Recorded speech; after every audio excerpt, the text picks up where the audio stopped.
Okay guys, buckle up because you're going to get a crash course on type 2 diabetes just from this episode. Hi guys, my name is Federico. I am a certified nutritionist who specializes in type 2 diabetes. I was diagnosed with the chronic disease myself in February 2022, and I now educate and empower women and men to have healthier relationships with food and to thusly make confident choices. So this is my first solo episode that I've done in a year in attempts to bring my podcast off the ground. And I'm pleased to say that I have maintained a 5-star rating on both Spotify and Apple Podcasts.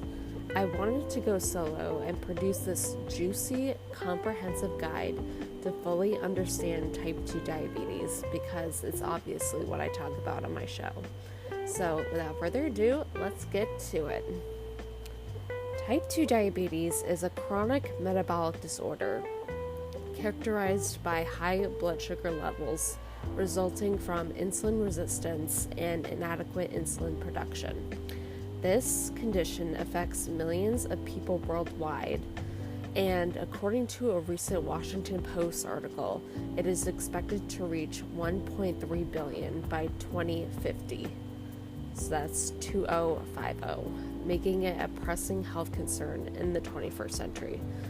While type 2 diabetes can be managed effectively with early detection, proper lifestyle changes, its prevalence continues to rise due to factors like sedentary lifestyles, unhealthy diets, and increasing obesity rates. So, type 2 diabetes accounts for approximately 90% of all diabetes cases and is often referred to as adult-onset diabetes. However, it is increasingly diagnosed in younger individuals due to the rise in obesity rates and inactive lifestyles among youth.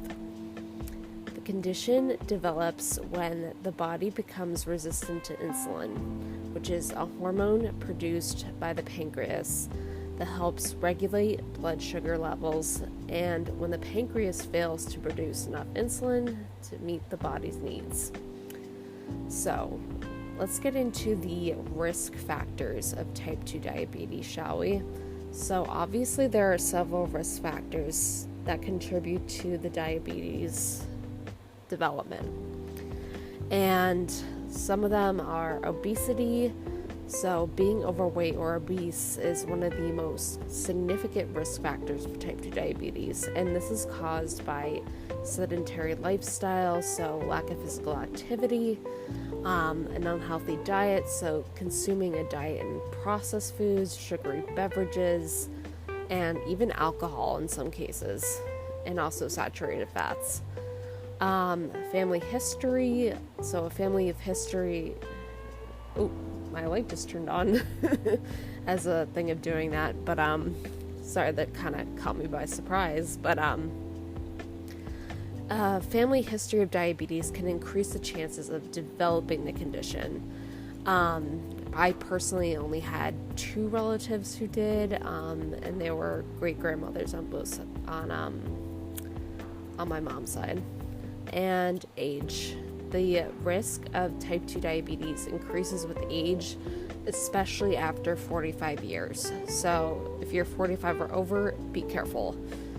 Ethnicity, so people of certain ethnic backgrounds, such as African Americans, Hispanics, and Asians, are at higher risk. However, the population with the most risk in type 2 diabetes is actually the Native American population. And then there's gestational diabetes. So women who have had gestational diabetes during pregnancy have a higher risk of developing type 2 diabetes later in life. So, what are the symptoms of type 2 diabetes? And yes, these are pretty much all the, now that I'm looking at my list here, I went through all of these before I nearly succumbed to diabetic ketoacidosis. So yeah, frequent urination, excessive thirst, unexplained weight loss, fatigue and weakness, blurred vision, slow healing, sores, or frequent infections. And side note, diabetes loves yeast, so if you're a woman with diabetes, please be on the lookout for yeast infections. And there's tingless, oh goodness, tingling or numbness in the hands or feet. And then there's the complication of type 2 diabetes. So, if left unmanaged, type 2 diabetes can lead to serious health complications such as cardiovascular disease, kidney damage, neuropathy, eye problems, and foot complications. So to dive into those even further, individuals with diabetes are at higher risk of heart attacks, strokes, or other heart-related problems. And in terms of kidney damage, diabetes can damage the kidneys, leading to kidney failure. And another side note, we are also susceptible to fatty liver disease. Nerve damage can cause pain, tingling, and loss of sensation in the extremities.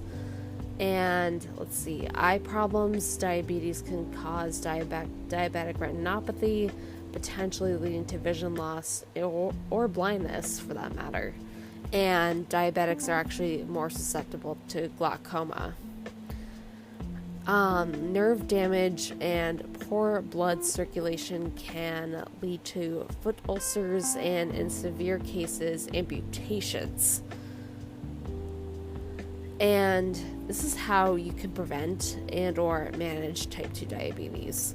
So, 1 is a healthy diet, 2, regular exercise, 3, weight management, 4, regular checkups, and 5, medication.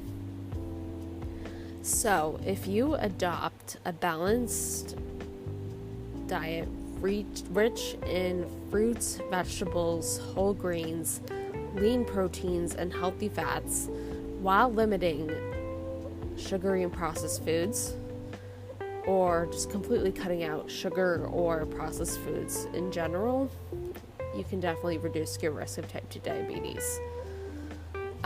Regular exercise, engage in physical activity such as walking, jogging, or cycling to improve insulin sensitivity and overall health, and maintaining a healthy weight or losing weight if that's necessary can significantly reduce the risk of diabetes.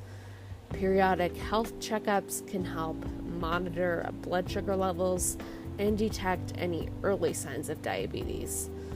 And it is imperative that you go to an endocrinologist if you do have diabetes to check on your A1C, which is the average level of glucose in your bloodstream.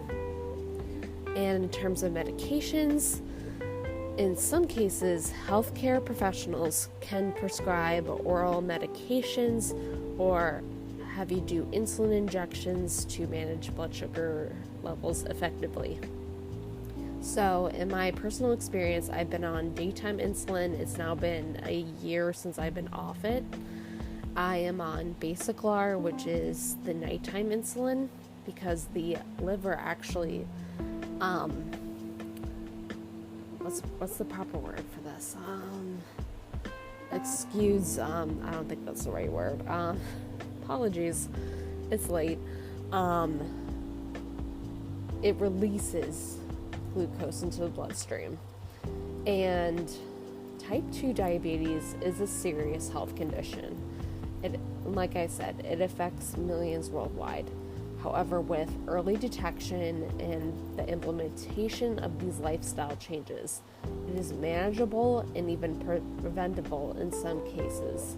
By promoting awareness, adopting healthy habits, and seeking medical advice when needed, we can all work towards combating this silent epidemic and improve the overall well-being of individuals at risk or living with type 2 diabetes. And this is what this podcast is for. I mean, when I was sitting on my hospital bed in the ICU, which was my near-death bed, but we'll get to that in another episode. But I wanted to educate and empower the public on type 2 diabetes, and I've successfully done so, if I do say so myself. And remember, small steps towards a healthier lifestyle can make a significant difference in the prevention and management of type 2 diabetes. If you're interested in working with me, I suggest you hit that Calendly link in the description box or show notes. And yeah, I look forward to seeing you guys in the next episode, and I hope you learned a lot. Bye.